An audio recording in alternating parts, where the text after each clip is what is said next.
sebuah kapal motor yang mula-mula bergerak dengan kecepatan 36 km per jam, tiba-tiba mesinnya mati hingga mengalami perlambatan A seperti gambar. Nah, ini perlambatan berarti bisa kita tuliskan perlambatannya ya -1 m/s kuadrat. Lalu mula-mula kecepatannya ini kita harus ganti menjadi meter per detik, yaitu 10 meter per detik, diganti ya 36 km per jam. Lalu pertanyaannya adalah yang mana pernyataan yang benar dari sini. Nah, kita harus ingat dasar teori untuk soal seperti ini itu adalah ini GLBB ya, dimana untuk GLBB itu kecepatannya berubah dan percepatannya konstan. Persamaannya adalah seperti yang ini. Maka kita jawab satu-satu. Untuk pertama ini, kecepatan pada saat 5 detik adalah berapa? Nah, dengan persamaan yang ada di sini, Vt ya berarti, maka ini bisa kita cek apakah benar. Yaitu Vt sama dengan V0-nya 10. Ya, jadi tambah -1, berarti min 1 dikali dengan 5 detik ya. Itu jawabannya 5 m/s. Inilah pernyataan yang benar. Pernyataan yang kedua, setelah 5 detik jaraknya berapa? Berarti itu S ya.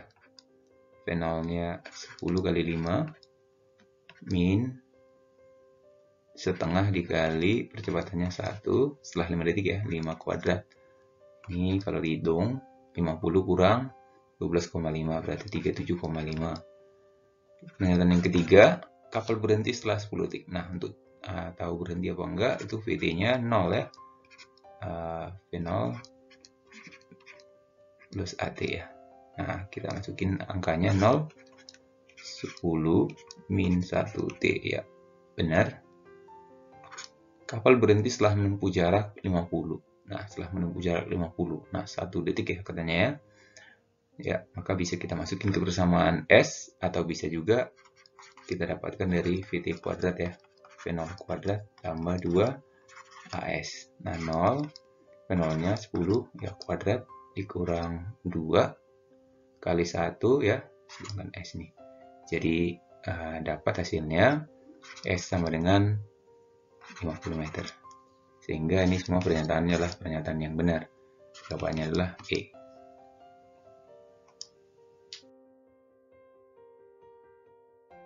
Pada waktu bersamaan, dua buah bola dilempar vertikal ke atas seperti gambar. Bola pertama dengan kecepatan 10 m/s dan bola kedua 20 m/s. Lalu pertanyaannya, jarak kedua bola saat bola satu sudah mencapai titik tertinggi. Nah, nanti bola satu misalnya mencapai titik tertinggi di sini. Nah, mencapai titik tertinggi itu berarti saat itu Vt-nya 0. Lalu bola 2 ini pasti pada saat yang sama akan mencapai tinggi yang lebih tinggi daripada bola 1 karena kecepatannya lebih besar. Nah, misalnya pada saat waktu yang bersamaan, posisi akhir si 2 di situ ya.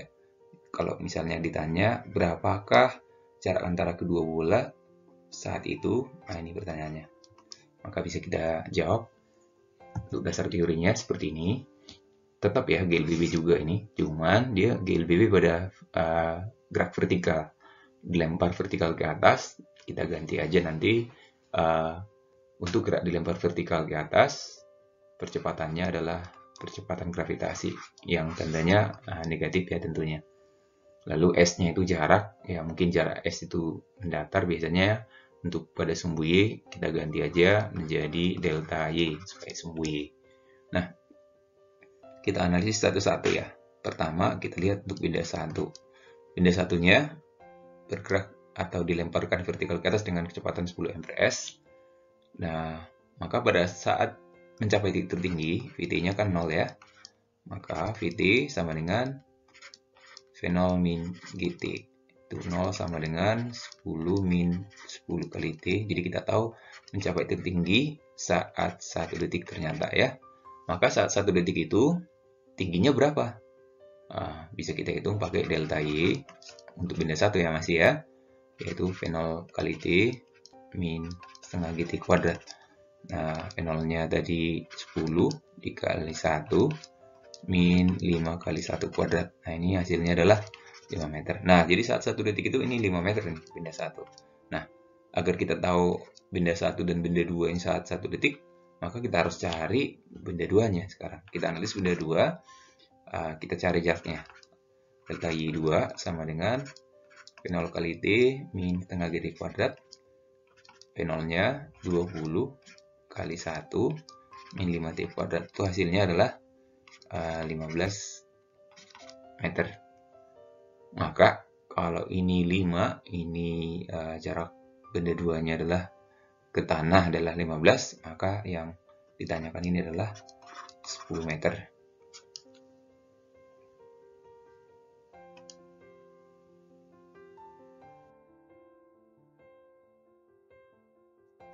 Soal berikutnya, ada 3 balok di sini, masanya masing-masing 5 kg. Yang ini 3 kg, ini 2 kg C-nya. Ditarik bersamaan. Maka pertanyaannya, berapa perbandingan tegangan tali? Walaupun si C yang ditarik di sini, ya si C ini yang ditarik, tapi nanti A, B, dan C akan bergerak bersama-sama karena dihubungkan dengan tali. Nah, di sini tegangan talinya akan ada, di sini juga akan ada. Katakan ini nanti tegangan tali berhubung antara A dan B itu T1 dan penghubung BC itu namanya T2 misalnya. Maka ditanyakan berapakah perbandingan tegangan tali T1 dan T2. Nah, ini adalah topik dinamika partikel. Maka untuk dinamika partikel dasar teorinya, kalau bendanya bergerak mengalami percepatan, maka hukum 2 Newton menyatakan sigma F M kali A. Nah, caranya untuk mengerjakan ini bisa 2 cara, yaitu pertama bisa tinjau satu-satu masing-masing bendanya dan terapkan hukum Newton yang kedua ini.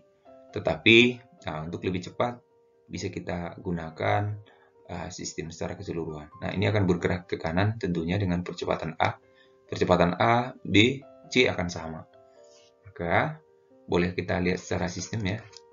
Sistem akan mengalami gaya secara total ya, sama dengan massa kali percepatannya. Secara total sekarang sistem, maka gayanya ada F, T1 dan T2. Cuman T1 dan T1 kiri kanan kan habis, T2 dan T2 kanan. Jadi secara sistem itu akan habis, berarti tinggal F. Maka F sama dengan ya M total, M1 tambah M2 tambah M3 dikali dengan percepatannya. Nah, ditarik dengan gaya 10 Newton, dijumlahkan massanya. Sehingga percepatannya kita dapat 1 M per S kuadrat. Lalu, karena pertanyaannya berapakah tegangan tali T1 dan T2, nah tentu tertinjau satu-satu ini tentunya. Tetap ya, benda A, gaya yang bekerja pada benda A, sigma F M kali A ya. Nah, untuk benda A, benda A ini ya, FA, berarti MA. Gaya yang bekerja pada benda A, yang menarik benda itu sebenarnya T1. Jadi cuma T1 sama dengan benda A tadi 5 kali 1, berarti 5 Newton. Lalu untuk T2 kita lihat dari benda B, sigma F yang bekerja pada benda B sama dengan MB kali A.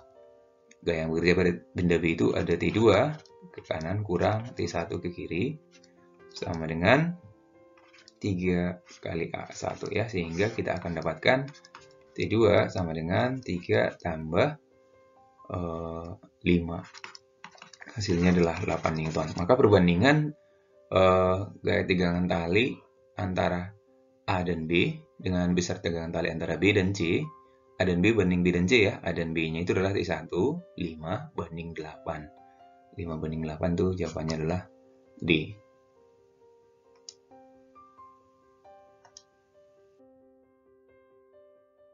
Ya, soal berikutnya, soal nomor 4. Saya kira ini sama. Ini juga masih dinamika. Dasar teorinya tetap ya sigma Fm kali A. Cuman ini perbedaannya tadi di sini gaya. Kalau tadi gaya yang menarik benda semuanya itu adalah gaya tegangan tali ya. Sedangkan yang ini adalah gaya kontak. Ya, ketika didorong benda 2, maka benda 2 akan mendorong benda 1. Ada gaya kontak antara benda 2 dan 1, F21. Lalu benda 1 akan memberikan reaksi ya sebesar F12, di mana gaya aksi reaksi ini F12 sama dengan F21, cuman arahnya aja berlawanan. Nah, untuk mengerjakan ini juga bisa pakai dua cara, tinjau satu-satu, tapi kita lihat secara sistem aja. Secara sistem, persamaannya sigma F sama dengan M kali A total ya. Gaya yang bekerja, F12 dan F21 juga itu akan sama hasilnya besarnya, sehingga cukup kita gunakan F sama dengan F yang mendorong aja ya, yaitu M1 tambah M2 berarti 3A gitu ya. F-nya kita ganti, kayak total keseluruhan adalah 6, sehingga percepatannya adalah 2M per S kuadrat. Maka dari situ kita akan dapatkan berapakah gaya kontak 1 dan 2. Terserah kita mau melihat benda 1 atau benda 2. Kalau kita lihat benda 1, tinjau benda 1, sigma F yang bekerja di situ, ya berarti M1 kali A. Gaya yang bekerja hanya gaya yang mendorong benda 1, namanya gaya kontak F21 sama dengan ya M1-nya itu adalah 1 kg, 1 dikali 2, sehingga 2 Newton. Nah, kalau kita tinjau dari benda 2 juga akan sama jawabannya ya. Dari benda 2 misalnya kita tinjau, maka sigma F sama dengan M2 kali A. Gaya yang bekerja pada benda 2, kalau ini benda 2 berarti ada F, nah, kurang dengan F12 akan sama dengan benda 2-nya adalah 2 kali A. Maka hasilnya akan sama persis ya. Maka 6 kurang 4 sama dengan F12. Nah, ini buktinya F12-nya juga sama dengan 2 Newton. Aksi reaksi ya, seperti itu.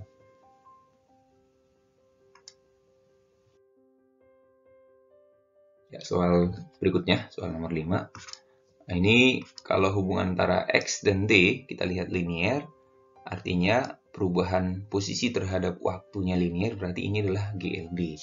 Nah, untuk GLB sendiri, persamaannya kan V sama dengan S per T atau delta X per delta T. Cuman itu kecepatannya di sini negatif karena apa? Mundur ya, dari 4 meter sampai ke 0.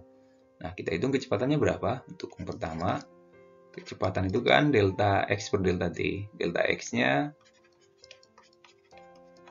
ya, selama perubahan 5 detik mundur ya dari 4 menjadi 0, berarti minus 4 per 5 M per S. Lalu pernyataan yang kedua, percepatannya tentu sama dengan 0 karena GLB. Pernyataan ketiga, saat 2,5 detik benda menempuh jarak berapa? Berarti delta X sama dengan V kali T aja. V-nya tadi min 4 per 5 dikali 2,5 itu 5 per 2 tentunya. Berarti itu sama dengan min 2 meter. Nah, karena pertanyaannya adalah jarak, berarti delta X-nya berapa? Itu sama dengan mutlak ya, 2 meter. Maka pernyataan yang keempat bisa kita cek. Kecepatan saat 4 detik berapa? Karena GLB, maka V-nya konstan. Nah, konstan dari awal sampai akhir sebesar min 4 per 5. Maka pernyataannya inilah pernyataan yang benar semua.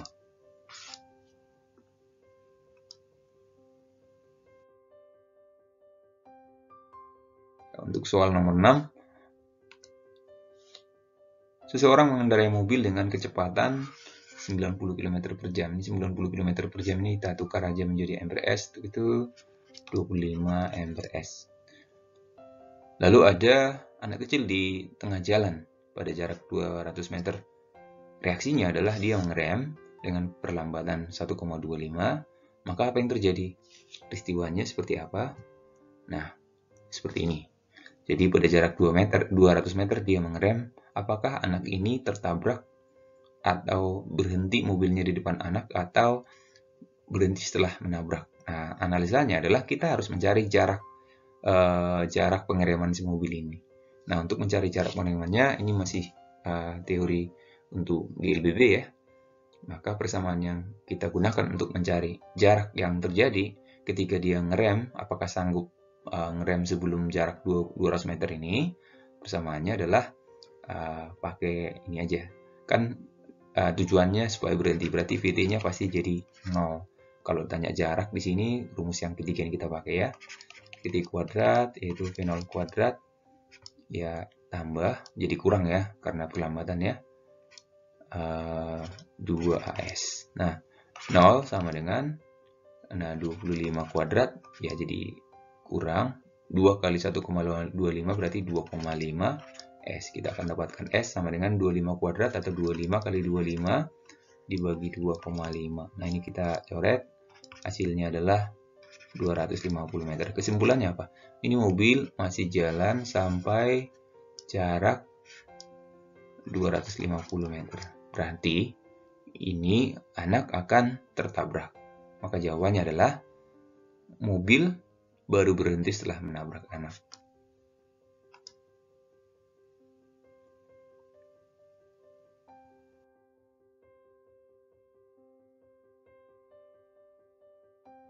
Ya, soal nomor 7. Ada sebuah mobil bergerak lurus sesuai dengan gambar grafik.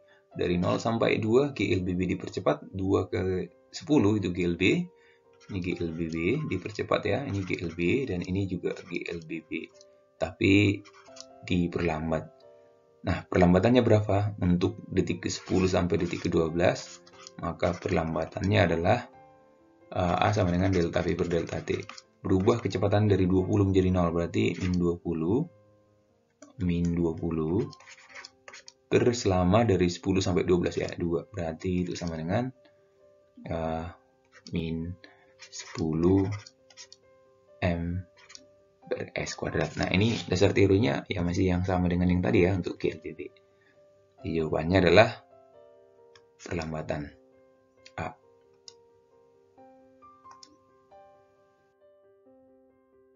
Soal nomor 8. Bola A pada ketinggian 60 meter vertikal di atas bola B. Bola A dan B dilepas, bola A dilepas dan B dilemparkan vertikal pada kecepatan 20 mprs. Apa yang terjadi? Nah, seperti ini kira-kira. Ada bola A di atas bola B pada jarak 60 meter. Nah, apa dasar teorinya? Ini adalah GLBB juga, di mana pada vertikal. Yang pertama ini adalah jatuh bebas. Jatuh bebas ini artinya V0 sama dengan 0. Sedangkan yang ini dilempar vertikal ke atas. Maka yang terjadi nanti, nah ini dilempar, naik, sedangkan ini turun ya. Ya mungkin di sini ketemunya. Ya, masih ingat ya di penjelasan sebelumnya bahwa dua benda bertemu atau dua benda bertumbukan, syaratnya adalah di tempat yang sama ya, syaratnya Y1 atau ya YA harus sama dengan YB. Apa itu Y? Y itu kan posisi ya, Y0 tambah V0 kali T. Nah, di sini karena pada sumbu Y percepatannya adalah ganti min G ya, gravitasi yang arahnya ke bawah. Min setengah GT kuadrat sama dengan Y0 tambah V0 kali T min setengah GT kuadrat. Nah, kita masukin angka-angkanya. Y0 mula-mula si A mula-mula pada ketinggian 60 meter, berarti 60. Nah, dan kecepatan awalnya 0, berarti tambah 0. Nah, ini setengah GT kuadrat plus kiri kanan dicoret aja sama dengan Y0-nya si B, 0 ya, di tanah, ditambah V0-nya pada 20, ya 20 kali T. Sehingga kita dapatkan T pertumbukannya pada waktu 3 detik. Ya, saat 3 detik itu kecepatannya sama nggak? Nah, kita bisa hitung kecepatannya. Ini untuk yang waktu ya. Waktu berarti nomor 3-nya. Berarti nomor 3-nya ini adalah salah ya. Lalu kita cek ya kecepatannya. Lajunya sama nggak? Berarti VTA, VT kan V0 min GT lah ya, kalau si A ya min GT, V0-nya 0, min 10 dikali 3 itu minus 30 mprs, itu berarti dia ke bawah, ini minus itu ke bawah. Sedangkan VT si B dilempar vertikal ke atas. Nah, kecepatan awalnya 20 min 10 dikali 3 min 10 mprs. Nah, ini artinya dia sedang ke bawah. Berarti bola B saat ketemu saat 3 detik itu adalah minus, berarti bola B-nya sudah turun. Laju kedua bolanya tidak sama. Salah. Di mana kedua bertumbukan? Pada jarak berapa? Untuk itu, untuk nomor 4-nya di mananya? Masukin aja YA pada waktu 3 detik. Berarti YA 0 gitu ya. Sorry, YB aja ya, karena berapa meter di atas B mula-mula, berarti YB sama dengan Y0-nya, mula-mula B-nya di 0 ya, tambah V0 kali T, V0 kali itu 20, kali T-nya adalah tadi 3, min 5 kali 3 kuadrat. Nah, ini hasilnya adalah 15 meter. Berarti pernyataan ini adalah pernyataan yang benar. Berarti jawabannya adalah C.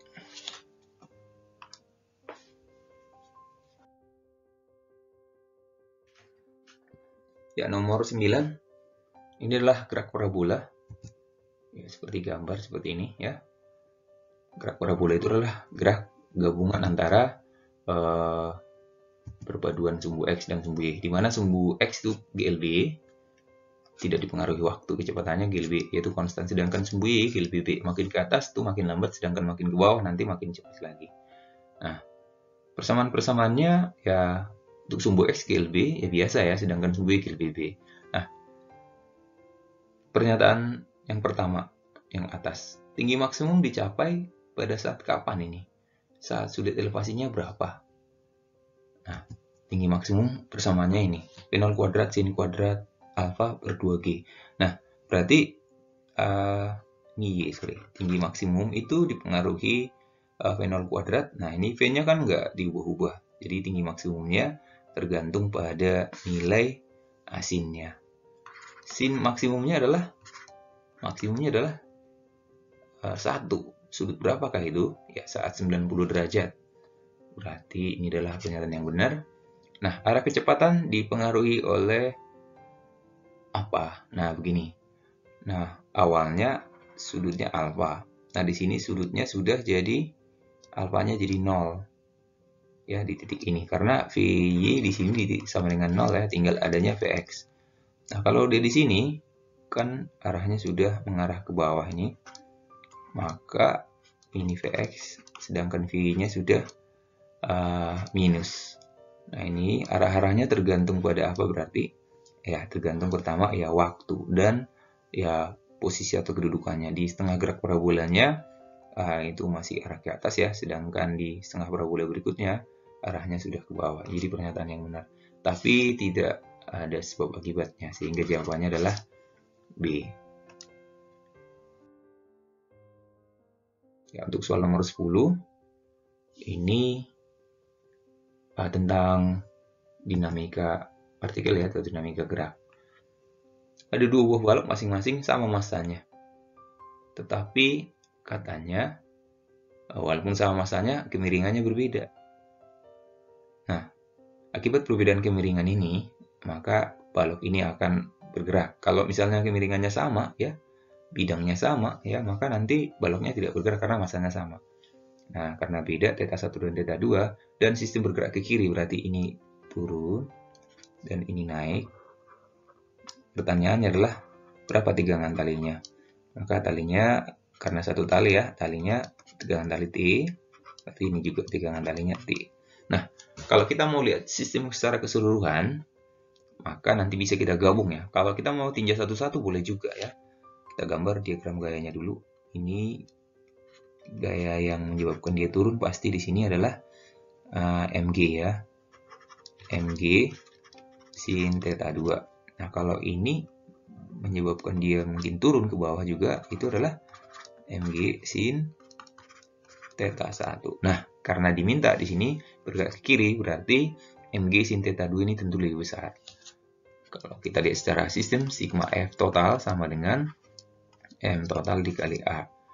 Secara sistem keseluruhan, nah ini akan bergerak ke kiri, maka T dan T itu habis ya, maka sigma F-nya adalah Mg sin θ2 kurang, ini berlawanan ya, Mg sin θ1 itu sama dengan 2M tentu, totalnya dikali A.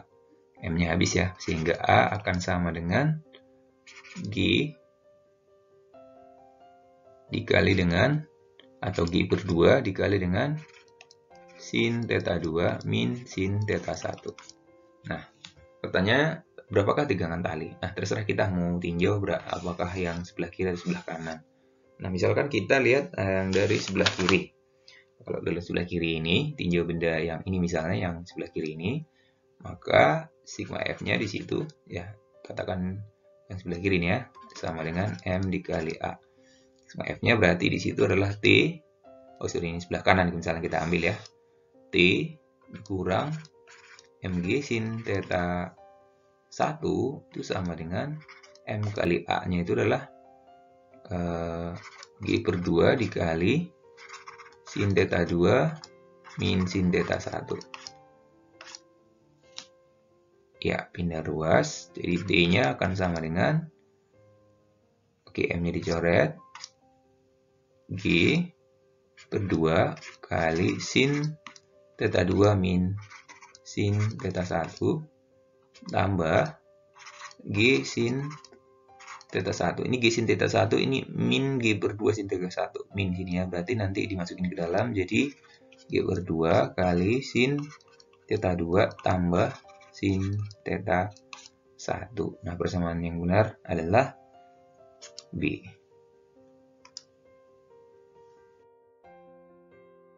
Ya, soal nomor 12. Ini tentang gravitasi. Teorinya adalah seperti ini.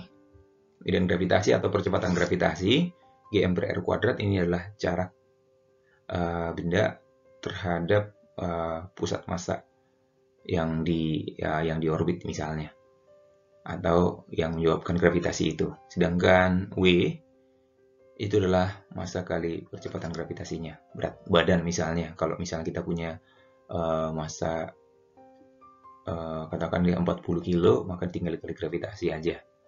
Nah, di sini ada dua planet, di mana planet P, katakan planet P, dan planet Bumi. Ya, di mana perbandingannya jari-jari planet P dan jari-jari Bumi, planet Bumi itu adalah 2:1. Sedangkan massa planet P dan B adalah 10:1, jadi 10 kali lipat. Maka berat orang di Bumi 100 Newton, maka di sini jadi berapa W aksen atau W di P ya, gitu berapa.